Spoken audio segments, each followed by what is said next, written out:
तर नमस्कार मित्रांनो, स्वागत आहे तुमचं स्टार्टअप ब्लॉग सिरीजच्या डे 13 मध्ये. आजचा आपला ब्लॉग सुरू होतोय ते ह्याच्यावरून नाही की आपण आज दिवसभरात काय केलं. आज आपण ब्लॉग थेट सुरू करतोय की आज आपण स्टार्टअप बद्दल काय करणार आहे. कारण आज मला माझ्या मित्राचा फोन आला, एक जवळचा मित्र आहे माझा वेदांत पडव म्हणून.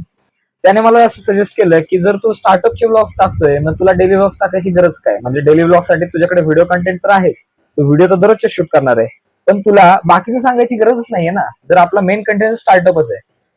तर आपण हे न सांगता की आज आपण दिवसभरात काय केलं, आपण कंटेंट करूया की आपण ब्लॉग्स मध्ये आपल्या स्टार्टअप बद्दल काय कव्हर केलं.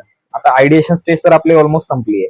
आयडिएशन स्टेजच्या पुढच्या प्रोसिजर काय असणार आहेत, म्हणजे डॉक्युमेंटेशन झालं, त्याच्यानंतर तुम्हाला स्टार्टअपला लागणारा फंड आला, स्टार्टअपची प्रोसिजर काय असणार आहे. बाबा तुम्हाला जर स्टार्टअप स्वतःच सुरू करायचं तर स्टार्टअप मध्ये तुम्हाला कुठले प्रॉब्लेम येणार आहे, त्या प्रॉब्लेम्सचा नवीन टेक्नॉलॉजी येऊन तुम्ही कशा त्या प्रॉब्लेम सॉल्व्ह करणार व त्याचबरोबर नवीन नवीन टेक्नॉलॉजीचा युज करून तुम्ही तुमचा स्टार्टअप कसा सस्टेनेबल बिझनेस मध्ये टर्न करू शकता, या सर्व गोष्टी आपण या ब्लॉग सिरीज मध्ये इथून पुढे आपण नक्कीच कव्हर अप करू. तर आपला पहिला जो मेन स्टार्टअप होता जो की जेन्झीवाला म्हणून आपण एक क्लोदिंग वेबसाईट ड्रॉप करणार होतो, तर त्यासाठी आपण आजपासून काम सुरू करणार आहोत. तर मग त्यामध्ये तुम्हाला कुठकुठल्या गोष्टी असणार आहेत, त्याच्यामध्ये रॉ मटेरियल आलं, बाकीच्या सर्व गोष्टी आल्या की त्या तुम्ही कुठून गोळा करणार, त्यानंतर तुम्हाला फंड्स कसे रेस करता येतील, या सर्व आपण इथून पुढे या सर्व गोष्टी कव्हर अप करणार आहोत. त्यासाठी नक्कीच आपल्या पेजला फॉलो करून ठेवा.